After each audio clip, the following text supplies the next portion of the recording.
오늘은 추수감사 주일이면서 또 교회 설립 기념일이면서 또 예배와 연결시켜서 김문자 권사님의 간단한 혼인 예식을 같이 하는 세 가지가 겸한 예배로 우리가 드립니다. 혼인 예배, 추수감사 예배, 설립 예배, 이 세 가지 의미로 예배를 드립니다.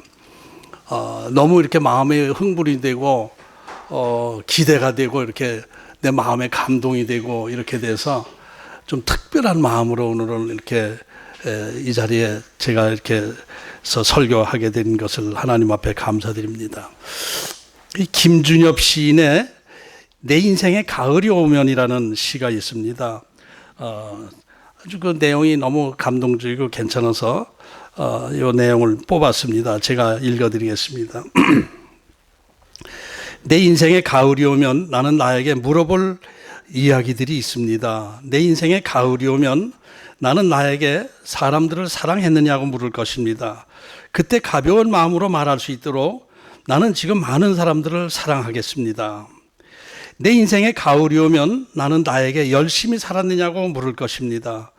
그때 자신 있게 말할 수 있도록 나는 지금 맞이하고 있는 하루하루를 최선을 다하며 살겠습니다. 내 인생의 가을이 오면 나는 나에게 사람들에게 상처를 준 일이 없었냐고 물을 것입니다. 그때 자신 있게 말할 수 있도록 사람들을 상처 주는 말과 행동을 하지 말아야겠습니다. 내 인생의 가을이 오면 나는 나에게 삶이 아름다웠냐고 물을 것입니다. 그때 기쁘게 대답할 수 있도록 내 삶의 날들을 기쁨으로 아름답게 가꾸어 나가겠습니다.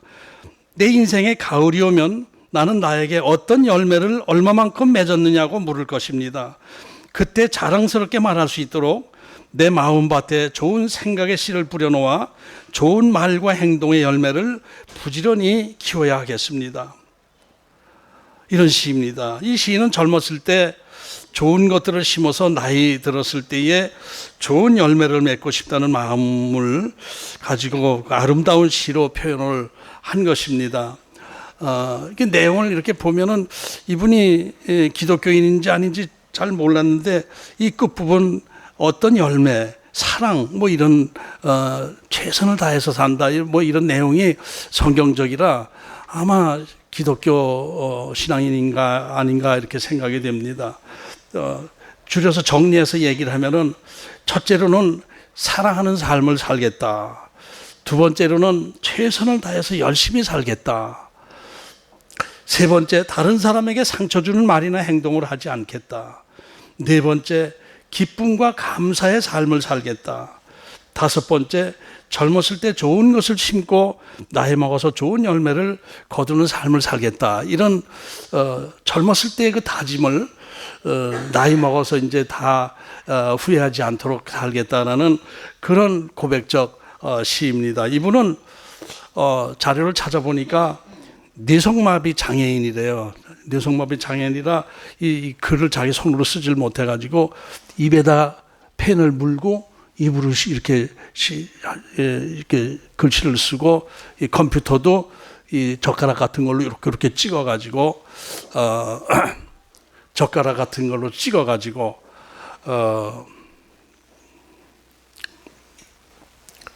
그렇게 이 시를 쓰고 이렇게 한다고 그럽니다. 어려운 환경 속에서도 이 사람은 그냥 가만히 있는 것이 아니라 장애인 운동선수로 활약을 하고 있고 또 사회복지 전문가로도 일하고 있고 국가를 위해서 뭔가 헌신하고 하는 일에 몰두하고 있다. 이런 자료를 보았습니다.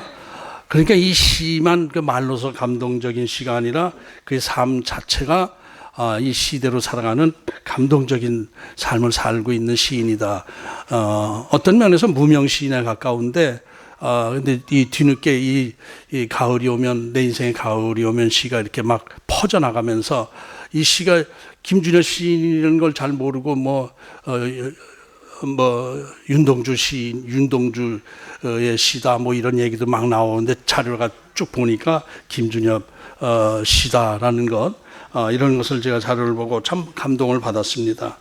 금년도 어느덧 가을이 왔고 겨울로 지금 접어들고 있는 때인데 금년 한 해 제가 이렇게 생각해 볼 때, 얼핏 생각할 때 무엇을 내가 심었나, 무엇을 또 열매를, 거둔 열매가 뭐가 있나, 이런 생각을 해보니까 너무 코로나에 묶여가지고 아무것도 심은 것이 없고 거둔 열매도 없다, 이런 생각이 들어서 이 가을에 착잡한 마음이 들기도 했습니다. 그러나 가만히 제 인생에, 그런 가운데 가만히 제 인생의 과거를 이렇게 뒤돌아보니까 심은 것은 제가 별거 없는 것 같은데, 그럼에도 불구하고 내 인생의 가을에 하나님의 그 은혜 안에서 좋은 열매를 많이 거두었다, 이런 생각이 요새 들면서 너무너무 감사한 마음이 요즘 들고 있습니다. 오늘은 아까 김혜열 집사님께서 기도하신 대로 추수감사주일이면서 설립기념 주일로 우리가 섬깁니다. 특히 금년 추수감사 설립기념일 날은 예배 마치고 곧바로 김문자 권사님과 장봉옥 성도님의 혼인 예식을 좀 진지하게 이렇게 정성껏 예배, 하나님 앞에 예배를 드리려고 합니다. 너무나 감사합니다. 아주 아름다운 열매를 거둔 것 아닌가. 인생의 가을에 정말 좋은 열매를 거둔 것, 이런 것을 생각하면서 마음에 많은 감동이 제가 오고 있습니다. 오늘 또 오래간만에 이렇게 뵙는 분들도 계시고, 이렇게 하면서 아까 기도하신 것처럼 제 이 목회 과정을 이렇게 처음 교회를 시작할 때의 생각이 쭉 이렇게 어제 나가지고, 이게 참 은혜였구나라는, 아주 어려움과 이렇게 막 좋은 일과 어려운 일이 막 겹치고 있지만은 전체적으로 보니까 너무너무 하나님의 은혜 가운데 우리 교회가 여기까지 왔구나라는 생각을 들었습니다. 18년 전 금호동 금남시장 안에 작은 지하교회로 시작을 하게 되었는데, 사실 그때 저는 목회자 되는 것을 별로 그렇게 원하지 않았었습니다. 어떤 사업적인 성공을 해가지고 물건 있는 장로로서 좀 교회 헌금도 좀 많이 하고, 예를 들면 교회에서 11조 제일 많이 하는 그 신앙인이 되게 해주옵소서, 이런 식으로 기도하면서 또 이웃도 많이, 불우한 이웃도 돕고 어려운 사람들 돕고 하는 그런 삶을 살려고 하는 생각을 가지고 한때는 또 이렇게 좀 비슷하게 나가는 듯 하기도 했는데, 그러나 하나님의 뜻은 제 생각과 좀 달랐던 것 같습니다.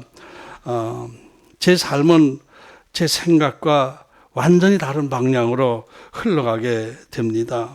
삶에 아주 극심한 어려움이 찾아오게 되고, 하루하루를 버티는 것이 너무너무 힘들 정도가 되었습니다.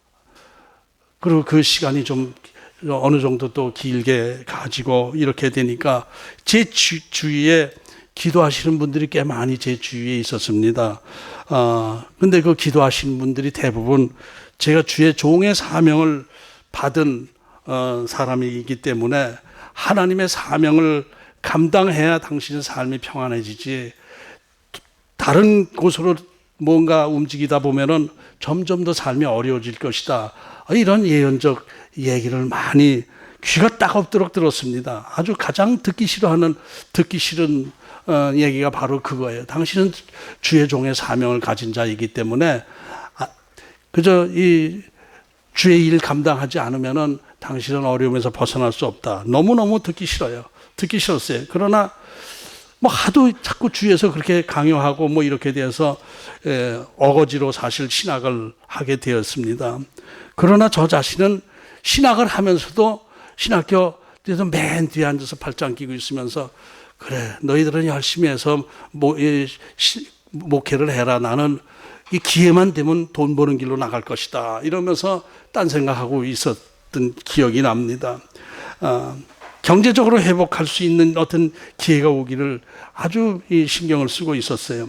그런데 저에게 다시 돈 버는 기회는 찾아오지 않고 자꾸 그쪽 길로 이렇게 내 삶이 몰아가지는 거예요.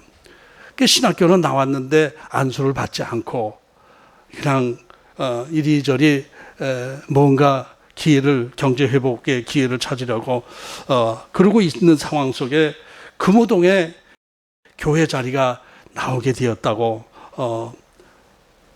또 이렇게 나오게 되었다는 얘기가 또 들렸습니다. 금호동의 지하교회, 금남시장 안에 지하교회가 생겼는데 또 기도하신 분이 기도하다 보니까 이것은 박순근 전도사에게 준 것이다, 이런 음성이 들렸다고 하면서 그분이 그 교회 그 보증금을 내줬어요. 그 건물주에게 보증금을 해서 인수했어요. 전화가 왔어요. 그 먼저 교회, 예능교회 목사님한테 전화가 왔어요. 내가 받았으니까 키 와서 키 받아가십시오. 이런 전화가 왔어요.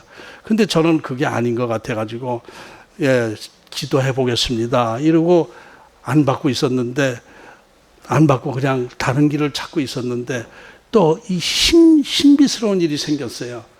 뭐 다 길게 얘기하다 보면 그 얘기만 한 3시간, 4시간 해도 모자랄 거예요. 그래서 하여튼 그런 신비스러운 과정 속에서 어쩔 수 없이 목회를 시작하게 되었는데, 그러면서 뭐 얼마나 할 것인가, 과연 며칠이나 하다가 말 것인가, 나도 모르겠다. 하여튼 안 하면은 또 자꾸 매를 맞으니까 하긴 하는데 얼마나 할지 나도 모르겠다, 이런 마음으로 시작을 하게 된 것입니다. 그러나 이때부터 이상한 일이 자꾸 생기는 거예요. 아주 어려움 속에서 하나님의 신비스러운 역사가 자꾸 나타나면서 나를 자꾸 어리둥절하게 만들고 눈을 동그랗게 뜨게 만들고 이상한 일이 생기네, 이상한 일이 생기네, 이런 일이 자꾸 생기면서 살아계신 하나님을 차츰차츰 피부로 느껴가면서 지금까지 오게 된 것입니다. 며칠 하다 말 것인가가 지금 20년 가까이 흐르게 된 거예요. 처음에 우리 식구 5명이 예배를 드리고 있었는데, 이제 그러고 5명이 그냥 예배 드리고 뭐 또 전부 여성분들만 이렇게 해서, 제가 설교 때 이 강다리만 올랐으면 자꾸 눈물을 흘리고 울고 그러더라고요. 그렇지 않아도 나도 답답해 죽겠는데 울면 또 내 마음도 또 심란해지고, 이런 상황 속에서 허전도사님이 다른 교회 전도사로 사역을 하고 계시다가 기도만 하다 보면은 선한목자교회 생각이 자꾸 나더래요. 선한목자교회 박순근 목사님, 이게 목회 시작하면서 안수를 안 받고 있던 안수도 받고 이제 이렇게 해서 박순근 목사 생각이 나고, 이렇게 돼서 안 되겠다 하고 그 섬기던 교회에 사표를 내고 우리 교회에 무보수로 우리 교회를 섬기기 시작을 한 것입니다. 그 뒤로 또 그 먼저 예능교회 다니시던 권상인 집사님이 그냥 그 예능교회가 이전하면서 내가 또 그 자리에 들고 하면서 다른 교회를 이렇게 찾아서 다니고 있다가 또 마음에 이렇게 움직임이 생겨가지고 그 교회 선한목자교회를 나가자, 이렇게 해서 섬기기 시작했고, 그 뒤로 김문자 권사님 가정이 또 이렇게 또 우리 교회에 합류하게 되고, 소리 자매, 제천 자매가 이제 들어오게 됐어요. 중학생, 고등학생 이렇게 됐었어요. 제천 성도님, 제천 형제님, 그때 중학교 때 우리 예배 드릴 때 엄마 옆에 앉아서 엄마가 꼰투 설교하고 있으면 꼰투하고 있던 거 생각나십니까? 예, 생각나죠. 그 뒤로 이제 소리 자매가 고등학교 졸업하고, 졸업식 때 제가 가서 아빠 노릇을 해주고 같이 부둥켜 안고 이렇게 하면서 솔 자매가 이렇게 교회에 적극적으로 수요 예배, 금요 예배를 참여하기 시작하면서 힘을 주었던 생각이 이렇게 납니다. 지금은 2 아이의 엄마, 자식들을 가진 중년인들이 다 됐지만 그때 진짜 너무너무 지금 생각하니까 아까 딱 그 애들 둘 데리고 오는데 갑자기 코가 시큰해져 가지고 이렇게 됐었는데 그렇게 됐어요. 그렇게 돼서 주춧돌이 된 것입니다. 우리 김문자 권사님 가정과 우리 가정, 그 다음에 허전도사님 또 권상인 집사님 이렇게 모인 것이 주춧돌이 되기 시작한 거예요. 그러나 교회 사정, 그 당시에 삶이 다들 힘들었어요. 너무너무 힘들었어요.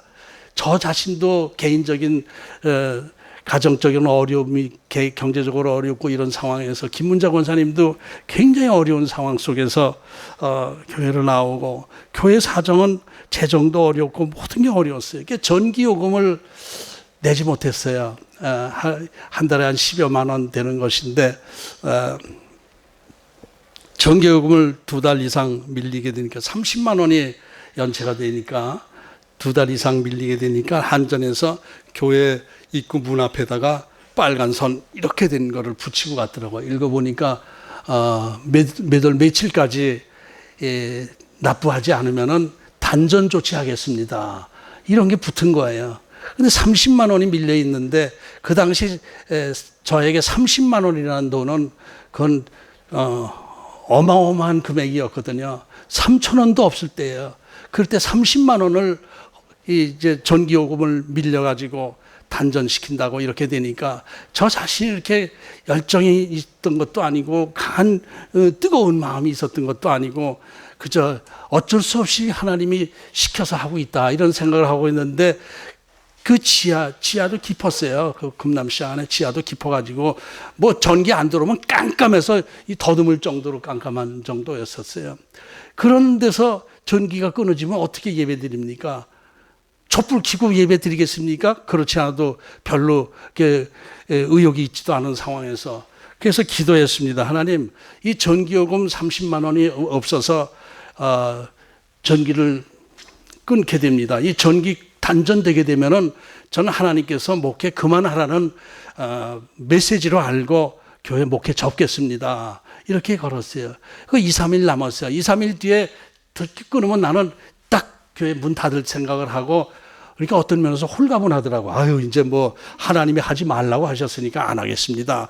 이러고 있는데 금요 철야 예배 때 이제 뭐 우리 식구하고 뭐 몇몇 김문자 권사님 하고 권상인 집사님 이렇게 하고 몇몇이 드리고 있는데 모르는 젊은 여성이 이렇게 앉더라고요. 오더라고요. 그러니까 그 당시는 이제 모르는 분, 한 새로운 분이 이렇게 오면은 힘이 나죠. 아주 힘이 나가지고 열심히, 나름대로 열심히 설교를 하고 있는데 이 여성분이 은혜를 받았는지 제 설교하고 있는데 막 펑펑펑펑 그렇게 우는 거야. 계속 우는 거예요. 그러니 제가 그때 초보자, 초보 몇 달 되지도 않은 이게 제가 얼마나 심났겠습니까? 더 열심히 그냥 성령님 함께 해줘서 속으로 기도하면서 열심히 설교하는데 펑펑펑펑 울더라고요. 그리고 끝 부분에 가서는 각자 통성기도 하다가 자유스럽게 가는 것인데 통성기도 끝나고 이제 다 정리하고 가려고 하다 보니까 그 여자 성도님 앉았던 자리에 헌금 봉투가 있는 거예요. 그래서 이분이 헌금하고 가셨네. 그래서 헌금을 딱 열어보니까 딱 30만 원을 헌금을 한 거예요. 이 여자 성도님이. 딱 전기요금 30만 원 밀린 거 딱 그것만 갚게 헌금을 하신 거예요. 그러니까 그때 그 순간적으로 제가 제 마음속에 어떤 생각이 드는 게 하나님 저 계속 하라는 거예요? 전기 끊어지면은 저 그만두려고 하는데 이러면 이거 전기요금 내고 계속 하라는 것인가요? 이런 생각이 들어서 급한 일이 많죠. 끼니가 없는 상황 속에서 알겠습니다. 그러면 일단 이건 내겠습니다. 전기요금 내겠습니다. 전기요금을 냈죠. 그 뒤로 이 여자 성도님이 자기 지인들, 형제들 막 데려와서 예배도 같이 드리게 하고, 우리 무슨 행사가 있으면은 막 꽃다발도 이렇게 하고, 이렇게 하시더라고요. 그게 힘이 났죠. 교회에 좀 활기가 돌기 시작했어요. 그 피아노도 치실 줄 알아서 또 피아노도 치고 이러면서 이제 됐는데, 이분이 알고 보니까 김태현 집사님이었어요. 김태현 집사님인데 그 바로 교회 옆 뒤에 지금은 미장원을 하고 있는 자리에 대우부동산 그 뒤에 푸르지오 아파트가 분양을 막 할 때 그때 임시로 들어와서 부동산하는 부동산 사업가였어요. 대우부동산이라고 그래서 이렇게 제가 이렇게 주위 찾아보니까 대우부동산이 있더라고요. 이게 거기서 수시로 또 거기 찾아가서 예배를 드리고 이렇게 하면서 이렇게 했는데 그 푸르지오 아파트 분양이 끝나면서 이제 김태현 집사님 부부는 다른 지역으로 이제 떠나게 됩니다. 다른 지역으로 떠나게 돼요. 참 너무 아쉬웠죠. 또 멀리 좀 가게 되니까 떠나게 되었어요.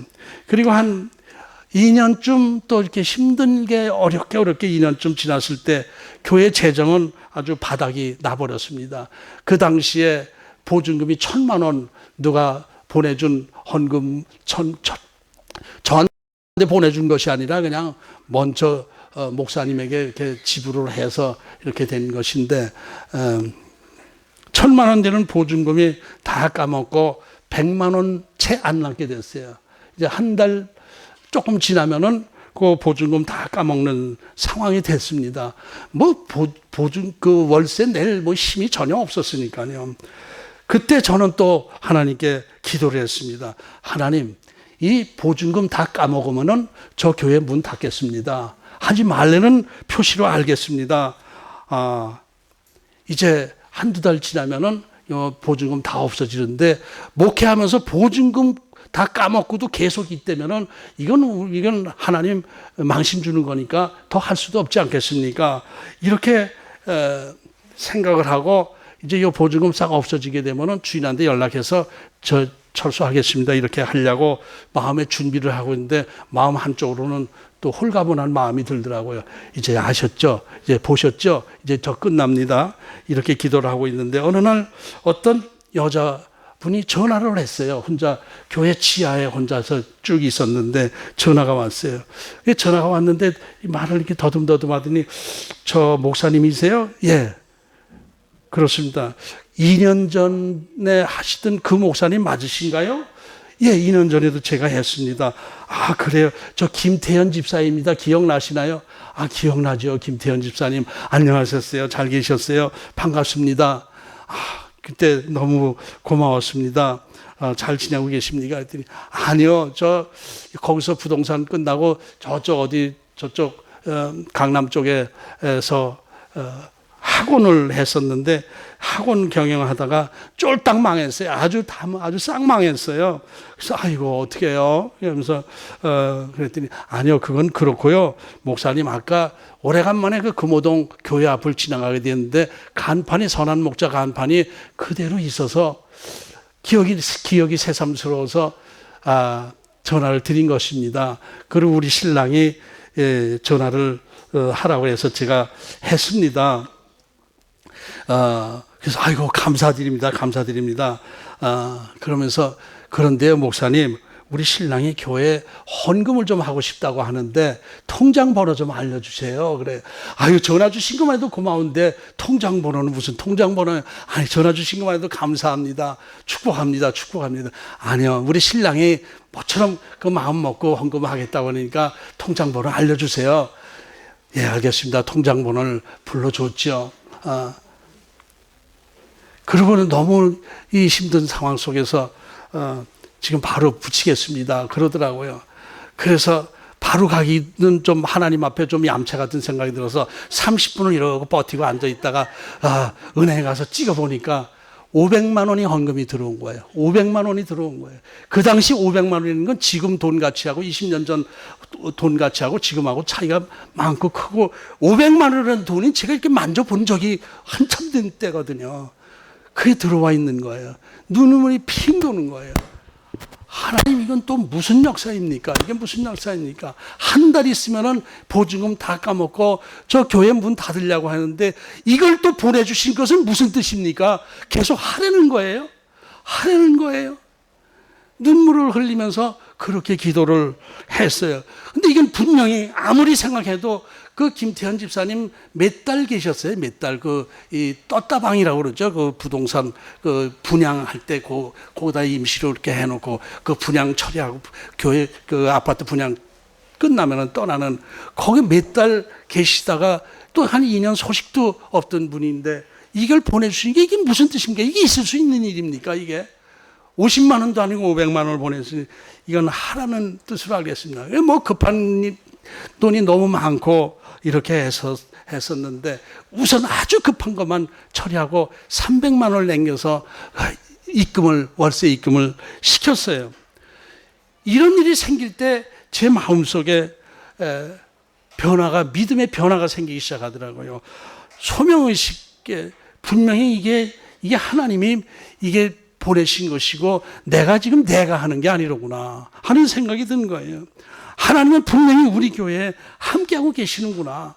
나는 내가 그냥 억지로 하고 있는 걸로 생각했는데 하나님이 함께하고 계시는구나. 그리고 나같이 이 무능한 종 목사로 인정해 주시니까 이런 일이 생기는 거 아니겠습니까? 저 목사로 인정해 주시는 거예요. 엉터리 목사인데, 가짜 목사인데 저를 목사로 인정해 주시는군요. 전 제가 하는 줄 알았는데 이건 하나님이 하고 계시다는 거 알겠습니다. 이러면서 제 사역하는 자세, 목회자로서의 자세가 차츰차츰 변화시키면서 하나님과 가까이 나가는 기회가 되었어요. 이 무렵에 또 한 청년이, 여자 청년이 들어오더라고요. 예, 들어와요.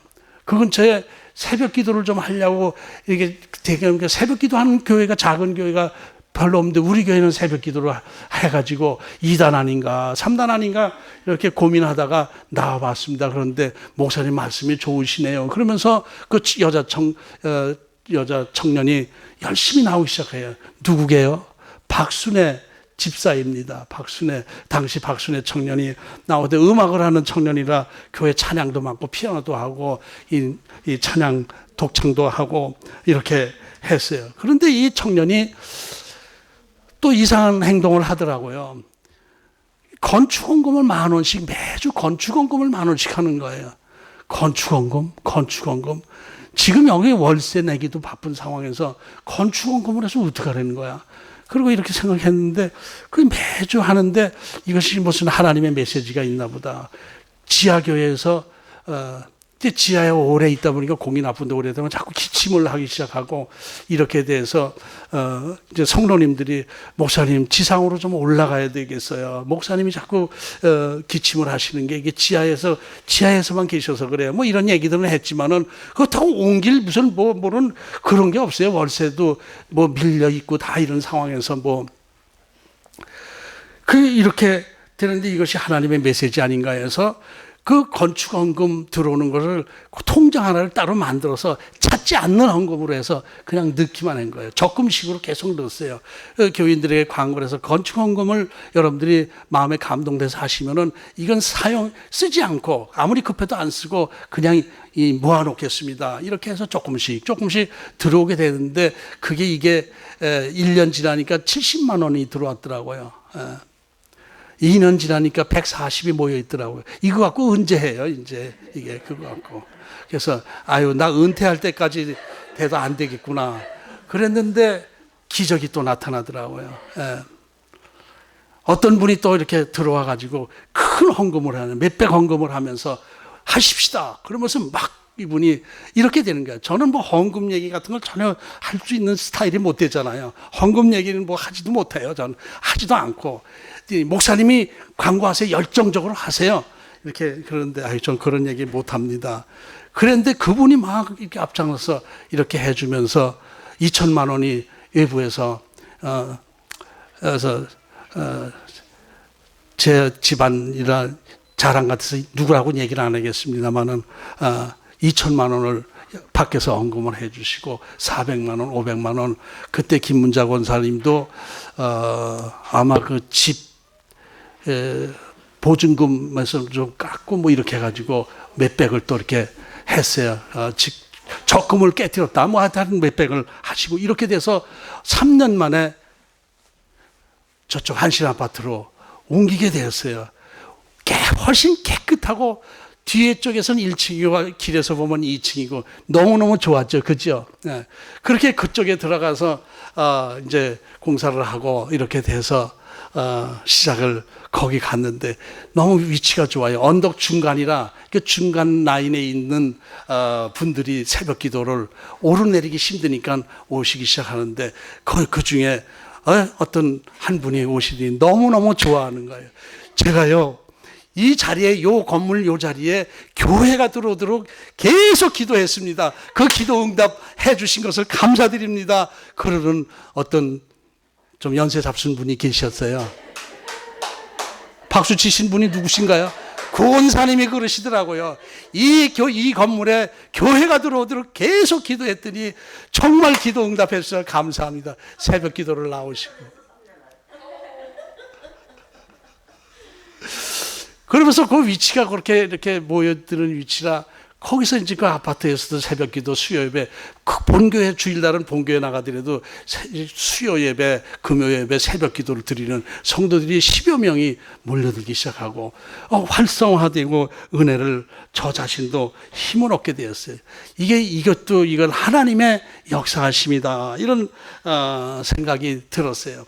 이런 간증 계속 하자면은 여러분들 점심 식사를 걸러야 돼요.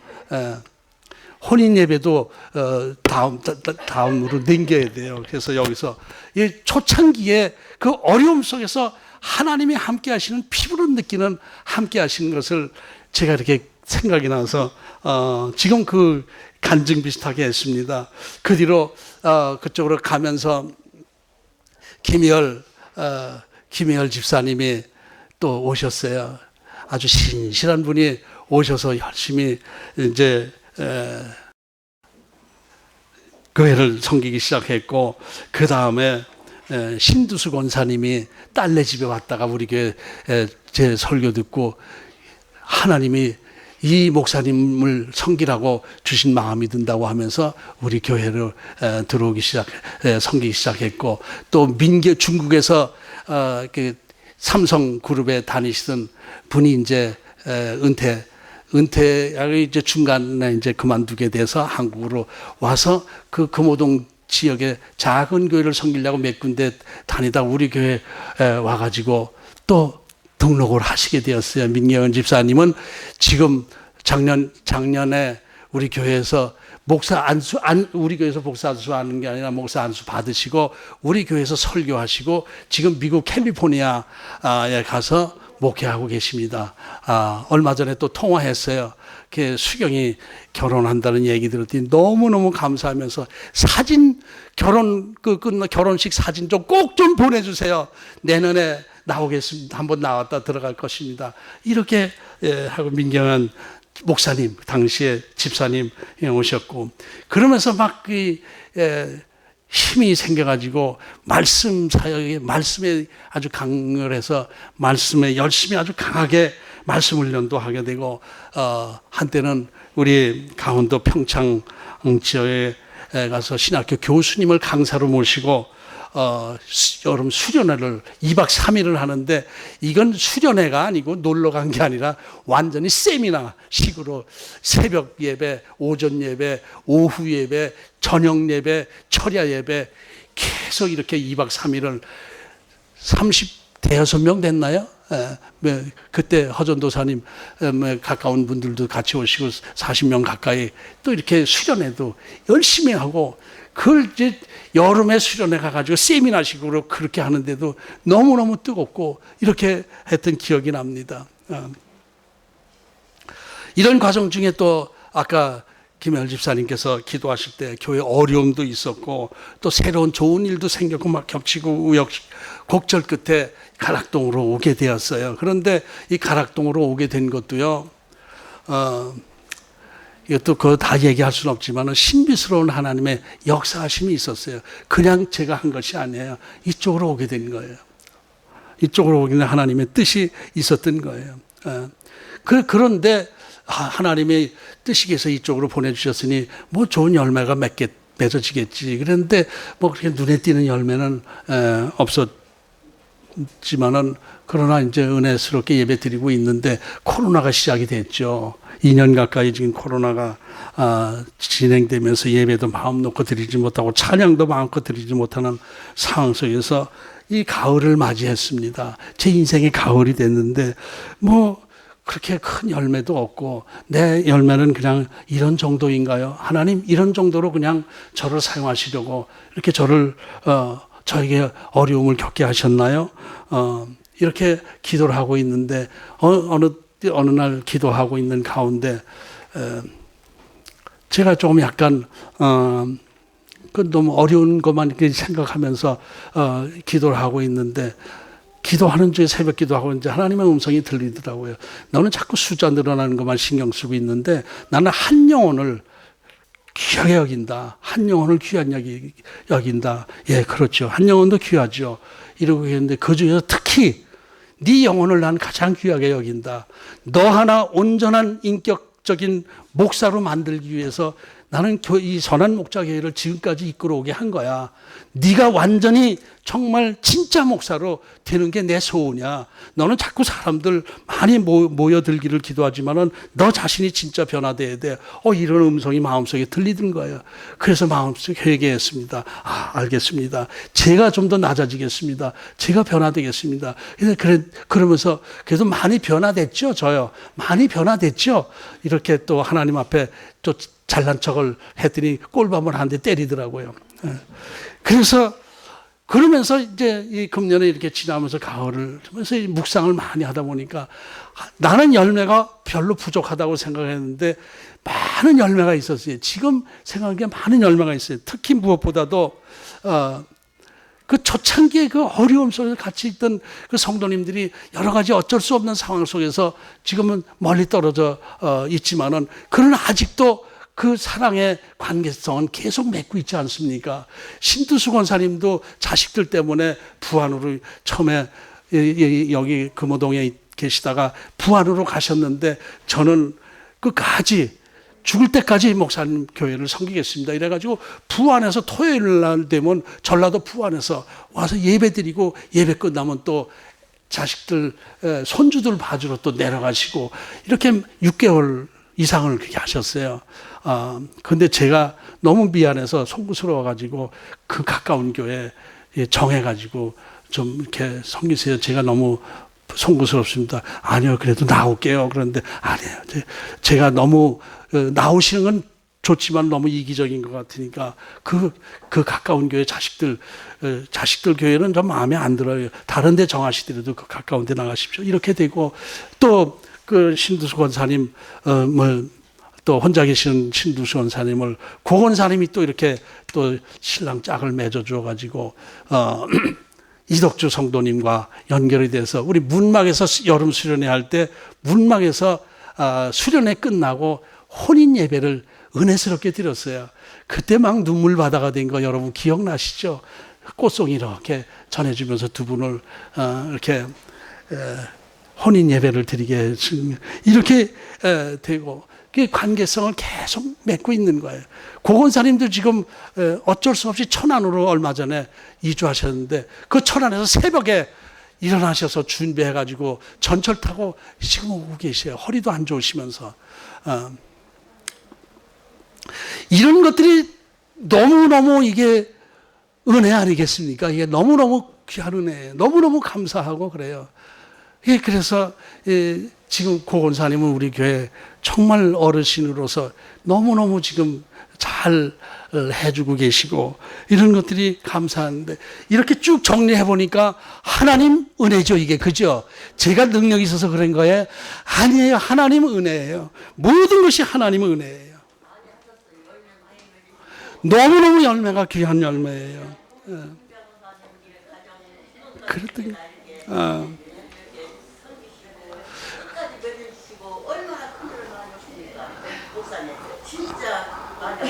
아멘. 아주 올라오셔서 계속 제 후임으로 설교해 주시죠.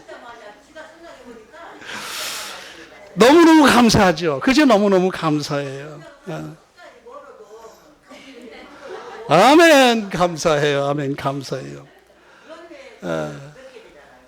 거기다 오늘 또 초창기 기둥 역할을 하던 김문자 권사님 가정과 우리 가정을 중심으로 해서 초창기에 이제 시작이 됐는데, 김문자 권사님 가정에 지금 솔자매도 제가 주례를 했죠.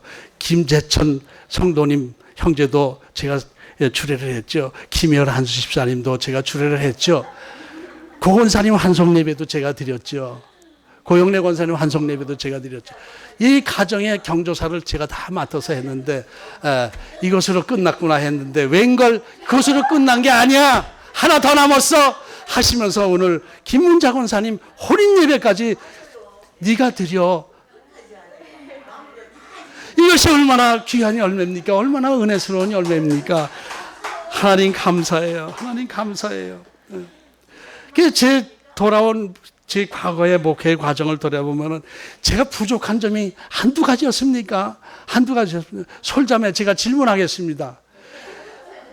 옛날에 나하고 지금 나하고 내가 지금 굉장히 그래도 거룩해졌죠? 변화됐죠? 끄떡끄떡 하잖아요. 제 인격이 변화된 것이 가장 큰 열매고, 먼저는 그냥 이 쌀집 아저씨처럼 놀고 그랬잖아요. 그럼에도 불구하고 소리가 전 목사님을 아빠같이 생각을 해요. 그러면서 송명근 형제하고 결혼하기 전에 목사님 허락부터 받아야 돼요. 두 분이 찾아와서 제 허락을 받았죠. 기억나죠? 이랬었어요. 이것이 얼마나 감사해요. 정말 찡해져요. 짠해집니다. 이런 열매를 주신 것, 제 인생의 가을에 이런 열매를 주신 것이 얼마나 감사한지 모르겠어요. 근데 이것이 저뿐이겠습니까? 여러분들, 초창기 여러분들 그때 삶하고 지금 삶하고 얼마나 축복받았어요. 김문자 권사님 그때 그렇게 어렵다가 지금 얼마나 축복받았어요. 자손들이 이렇게, 자식 손주들이 잘 되고 좋은 만남을 주시고 이래서 가정을 이루고, 자식들을 이렇게 귀한 예쁜 자식들 이렇게 축복받은 거죠. 그냥 무심하게 흘러간 것 같지만은 우연이 아니란 말이에요. 이것이 당연한 것이 아니고 하나님의 은혜 안에서 이렇게 된 거예요. 내가 내 걸어온 길, 내 과거 걸어온 길, 내 생각대로 걸어온 것 같지만은 당연한 것이 아니라 하나님의 은혜였단 말입니다. 모든 것이 하나님의 은혜예요. 제 삶의 과거를 돌이켜보면 제 엉망진창이었던 그 인격, 과거의 모든 것을 변화시켜가면서 저를 이끌어 오셨고, 또 여러분들의 가정도 이끌어 오셨고, 복받은 가정으로, 복받은 삶으로 이렇게 축복을 해주시고, 오늘 이 자리에서 함께 예배를 드리게 된 것이 얼마나 감사한 것입니까? 모든 것이 하나님의 은혜입니다. 오늘 본문 말씀은 그래서 정한 거예요. 3절, 여호와가 우리 하나님이신 줄 너희는 알지어다. 그는 우리를 지으시니요 우리는 그의 것이니 그의 백성이 그의 기르신 양이다. 하나님께서 우리를 양으로 생각하시고 우리를 키워주신 거예요. 근데 때로는 너무 목말라 죽겠어요. 그래도 어떤 때는 목마른 그냥 물을 안 주실 때도 있고, 배고파 죽겠어요 할 때도 밥을 안 주실 때도 있는 것 같았지만은, 그러나 쭉 키우시고 쉴만한 물가로 인도하시고 이렇게 채워주신 거예요. 그래서 4절에 감사함으로 그의 문에 들어가며 찬송함으로 그의 궁정에 들어가서 그에게 감사하며 그의 이름을 송축할지어다. 하나님의 은혜를 감사하면서 하나님을 찬송하지 않을 수가 없는 거예요. 돌이켜보면 그래요. 이런 은혜 안에서 지금까지 이렇게 여러분들하고 같이 오래간만에 또 모여서 예배 드릴 수 있는 것, 이것이 얼마나 감사합니까? 제 가정적으로 보더라도 정말 자랑 같지만은 얼마나 복 받았습니까? 20년 전에 저의 삶은 정말 지옥 같은 삶이었어요. 너무 힘든 삶이었어요.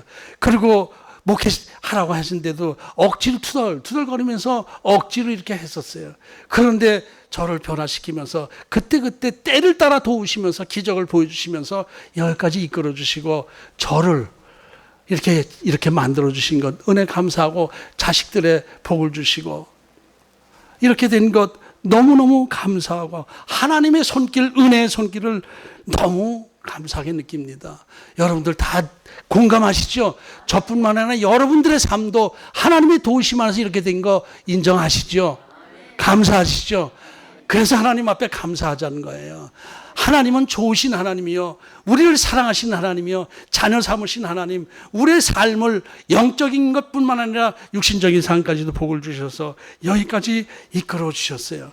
우리가 누려왔던 모든 삶, 우리가 지나왔던 모든 사건, 우리가 걸어왔던 모든 순간, 이것이 다 당연한 것이 아니라 하나님의 은혜입니다.